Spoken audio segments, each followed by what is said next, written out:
नमस्कार, आप देख रहे हैं न्यूज़ दर्शन। आपके साथ मैं अभिषेक कुमार। इस वक्त हम पूर्वी चंपारण में मौजूद हैं। यहाँ पे बीजेपी के कार्यकर्ता के द्वारा एक मीटिंग किया गया है। हमारे साथ में जिला अध्यक्ष भाजपा के अशोक पांडे जी हैं और ललन चौधरी जी हैं, बिहार के मछुआरा विभाग के अध्यक्ष भी हैं। हम सीधा सीधा समझने की कोशिश करते हैं। सीधे सबसे पहले आपसे सर, क्या वजह है कि आप लोग यहाँ मीटिंग कर रहे हैं आज?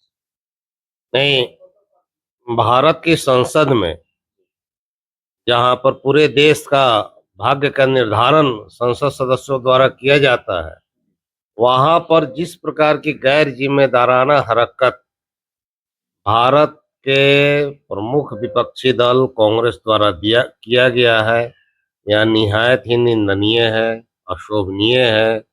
संसद के मक्कर द्वार पर उन्होंने विरोध प्रदर्शन का या विरोध का जो तरीका अपनाया है, वह भारतीय संस्कृति के बिल्कुल खिलाफ है। इस मक्कर द्वार पर किसी भी प्रकार की कोई भी कार्यवाही करने का अधिकार संसद के अध्यक्ष द्वारा, लोकसभा के अध्यक्ष द्वारा नहीं दिया गया है। वहां पर उन्होंने चाय बिस्किट का पार्टी किया, यह अशोभनीय चीज है। इसलिए हम कांग्रेस पार्टी के इस कुकृत्य की घोर निंदा करते हैं। पहले नोटबंदी हुआ, फिर ऑक्सीजन बंदी हुआ, ऑक्सीजन की कमी हुई कोरोना काल में, बेड की कमी हुई हॉस्पिटल में, शिक्षा का आप यहाँ स्तर देखिए। साथ ही साथ जो है अभी कहीं ना कहीं देखा जा रहा है, इन सबके साथ में आज सिलेंडर की बंदी हो रही है। क्या कहेंगे आप? देखिए, सबसे पहले तो आपके चैनल के माध्यम से मैं बताना चाहता हूँ कि नोटबंदी के आप जिक्र किए, चाहे आप कोरोना का बात किए, यह माननीय हमारे प्रधानमंत्री श्री नरेंद्र मोदी ही थे। ये इतनी बड़ी-बड़ी आपदाएँ आई, लेकिन फिर सहज से सहज उसको सॉल्व कर लिए। गैस में भी कोई अभी पैनिकता जो बना रही है कांग्रेस, चाहे उनके जो विपक्षी दलों द्वारा यह भ्रामक पैदा किया जा रहा है, ऐसा कुछ नहीं है। सभी जगह गैस उपलब्ध हैं। हाँ, थोड़ा-सा जो लोग ब्लैक नहीं करें, इसके लिए थोड़ा गैस एजेंसी या जो भी है, वो चाह रही है कि अपना नंबर लगाइए, गैस लेके जाइए। गैस की कोई कमी नहीं है। ऐसा एक भी गैस सिलेंडर वाले लोग से पूछ लीजिए, क्या वो नंबर लगा रहे हैं तो क्या गैस मिलने में कोई कठिनाई हो रही है क्या? लोगों को असुविधाएं हो रही हैं, लोग को होम डिलीवरी नहीं पहुंच रहा हाँ, है। वो बात सही है। इसके लिए आपकी सरकार, आपकी जो सरकार बनी है, उसी में बता रहे हैं, जैसे हुआ था जब सभी लोग जो है ना, गैस जो फ्री हुआ ना, तो एक-एक घर में 5-5 6-6 लोग गैस ले लिए, लेकिन कागज़ लोग नहीं बनवा पाया। तो यह वो जो कागज़ नहीं है जिनके पास, वही थोड़ा-सा परेशानी हो रही है, फिर भी उन लोगों को गैस मिल रहा है, ऐसा कुछ नहीं है। लोग गैस को ब्लैक ना करें, इसके लिए सरकार थोड़ा सख्त है। प्रशासन भी कह रही है, ये एकदम पर्याप्त मात्रा में गैस है, गैस की कोई कमी नहीं है। आपके माध्यम से मैं बताना चाहता हूं कि दुनिया में सबसे नीच प्रवृत्ति का विपक्ष अगर कहीं है तो वो भारत में है। कोई भी समस्या होता है तो उस समस्या में लोगों को पैनिक करना, लोगों को डराना और ये काम करना, ये एक तरह से राष्ट्र विरोधी है काम है, जिसके लिए हमारे राहुल गांधी से लेकर और सारे विपक्ष के लोग कर रहे हैं। लेकिन उसमें बिहार देश की जनता महान है और नहीं समझेगी। उन लोगों को पैनिक करने के बावजूद भी लोग पैनिक नहीं हो रहे हैं और सब कुछ स्थिर है, सब कुछ बेहतर हो रहा है। लोग इसकी पुरजोर निंदा करते हैं। हम राहुल गांधी का पुतला दहन करेंगे, हम उनके खिलाफ पोस्टर लगाएंगे। कोई भी चीज वहां की संस्कृति के अनुरूप की जाती है। भारत वर्ष 150 करोड़ के जनसंख्या वाला देश है। इस देश में नमक के नाम पर लोगों को गुमराह किया जाता है और नमक का शॉर्टेज किया जाता है। बोरे का के नाम ले रहे हैं बोरे सर, आप नमक का नाम ले रहे हैं। नमक जहाँ 12-13 रुपए मिलता था, 15 रुपए मिलता था, आज लगभग 30 रुपए हो गया। 30 रुपये वह अलग विषय है, लेकिन नमक भी यहाँ लोग बोरा में खरीदते हैं, इतने भयभीत हो जाते हैं, गुमराह होते हैं। मेरे कहने का अर्थ ये है, अब वहां पर आप जानते हैं कि ईरान से युद्ध लगा हुआ है। टोटल समुद्री मार्ग डिस्टर्ब करने के कगार पर है। उसमें सरकार को सहयोग करके देश में जो गैस या पेट्रोलियम पदार्थों की जो स्थिति है, उसको सुव्यवस्थित करने में आपको सहयोग करना चाहिए। क्योंकि यह जो युद्ध हो रहा है वह भारत के द्वारा निर्धारित नहीं है, यह अमेरिका और ईरान का युद्ध है। तो उस स्थिति से कैसे निपटा जाए, इसके लिए एक जिम्मेदार विपक्ष के नाते आपको सहयोग करना चाहिए। तो आप पिकनिक मना रहे हैं संसद के मयूर द्वार पर और जनता को गुमराह कर रहे हैं, यही विपक्ष का काम है। आपको लगता है कि जो युद्ध छिड़ा हुआ है, युद्ध छिड़ने के बाद भारत में जिस तरीके से गैस की कमी हो रही है, क्या तेल का भी कमी हो सकता है? देखिए, अभी जो स्थिति भारत की है मोदी जी के नेतृत्व में, आपने देखा होगा कि जब जब कांग्रेस की सरकार बनी है 365 दिन लोगों को लाइन में ही गैस लेना पड़ता था। अटल जी जब प्रधानमंत्री बने तो गैस में लाइन में लेने की प्रक्रिया बंद हो गई। फिर मनमोहन जी 10 साल प्रधानमंत्री रहे तब पुनः गैस लाइन पर मिलना शुरू हो गया। मोदी जी जब ही आए तभी वो गैस का लाइन टूट गई। इसका मतलब क्या है कि कांग्रेस प्रायोजित ढंग से अपने कुछ लोगों को खुश करने के लिए स्कार्सिटी उत्पन्न करती है।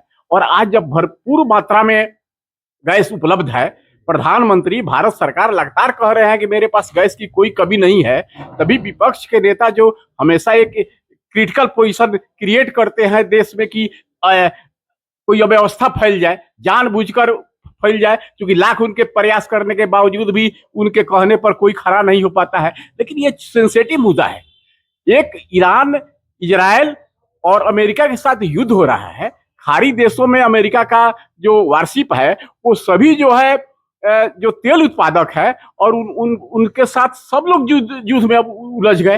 अब इस हिसाब से जितने भी तेल उत्पादक देश है वे सब लोग युद्ध में फंस गए, तो दुनिया के तमाम देश इससे प्रभावित हो गए हैं। इसमें कोई अछूता नहीं है और इसी का फायदा जो है राहुल जी उठाना चाहते हैं कि जो क्रिटिकल पोजीशन है कहीं ना कहीं अभाव हो जाए तो हम पहले ही से इसका गेन कर लें। लेकिन स्थिति ये है कि भारत सरकार पहले से ही सचेष्ट है और संजोग ये है कि उनके कूटनीति के चलते ईरान जो है भारत का गैस का जो टैंकर है उसको छोड़ना शुरू कर दिया है। अब तक युद्ध जो हुआ है उसमें मात्र चीन और भारत का 3 टैंकर उसने छोड़ा है और भविष्य में भी उसने आश्वासन दिया है कि जो करीब 22 जो टैंकर है उसको हम शीघ्र ही छोड़ेंगे। मोदी जी अब तक इसके ऊपर कुछ जवाब नहीं दिए हैं, अब ट्रंप के खिलाफ कुछ बोले नहीं। हमारी पूरी जो भारत की जो नीति रही है शुरू से ही, वो सब किसी के साथ तटस्थ रहने की रही है।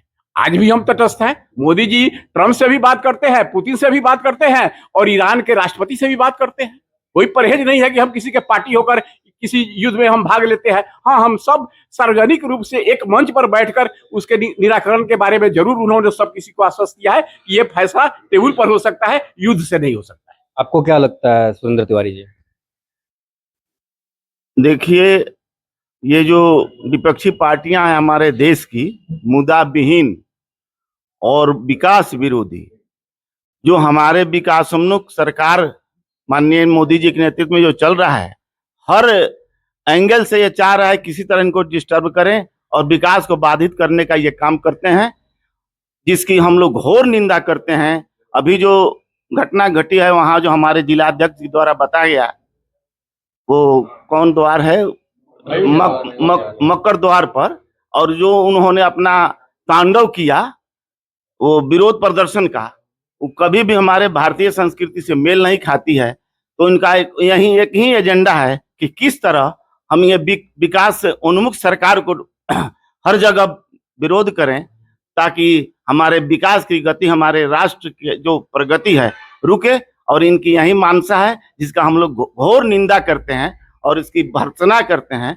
मैं अपने जिलाध्यक्ष के नेतृत्व में हर स्तर पर इसका विरोध करते हैं और जो इनका पुतला दहन है सब हम लोग व्यापक पैमाने पर करेंगे। यही हमारी अपनी। चूंकि सुरेंद्र तिवारी जी जो है विकास की बात कर रहे थे कि बिहार और देश में विकास बहुत तेजी से बढ़ रहा है, आप जिस क्षेत्र में हैं, एक सवाल यहाँ बनता है, यहाँ पे उतना विकास हमें दिखा नहीं जमीनी हकीकत पे। यहाँ से ठीक 1 किलोमीटर दूर, 1.5 किलोमीटर दूर आपको छौड़ादानो है, लेकिन वहाँ पे विकास हमें दिखा नहीं। आज भी जो है छोटी गंगा वहाँ सड़कों पे बह रही है। उसका तो टेंडर हो गया है। कब तक लग रहा है कि ये होगा सर?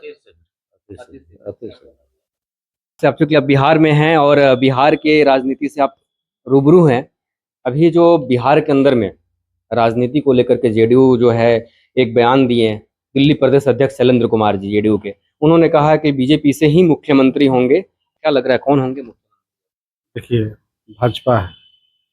भाजपा में इसका मंडल अध्यक्ष से लेकर पंचायत अध्यक्ष जो है कोई नहीं जानता है जी इसका मुख्यमंत्री कौन होगा, राष्ट्रीय अध्यक्ष कौन होगा, प्रदेश के अध्यक्ष कौन होगा। यह भाजपा में जो है ना बहुत इसका जो है कोई भी आदमी, कोई कार्यकर्ता, साधारण से लेकर बड़ा कार्यकर्ता, कुछ भी हो सकता है, मुख्यमंत्री हो, राष्ट्रीय अध्यक्ष हो, कुछ भी हो सकता है। यह हमारा नेतृत्व तय करता है ये कौन आदमी क्या बनता है। मतलब कुल मिलाकर के है कि मुख्यमंत्री जो बनेंगे वो बीजेपी के ही हैं। यह हम नहीं कर सकते, यह मेरा नेतृत्व कहेगा, ये हम लोग का जिम्मेवारी नहीं है। हम लोग का जिम्मेवारी है ये हम लोग जो है, हम लोग कार्यकर्ता के रूप में पार्टी का जो काम है वो करना है। आप युवा मोर्चा के अध्यक्ष हैं, जिला अध्यक्ष हैं, क्या कहना चाहेंगे? जो मीटिंग चल रही है आप लोगों की, मीटिंग जो हुआ उसमें क्या कुछ आप लोग कब से पुतला दहन करने का?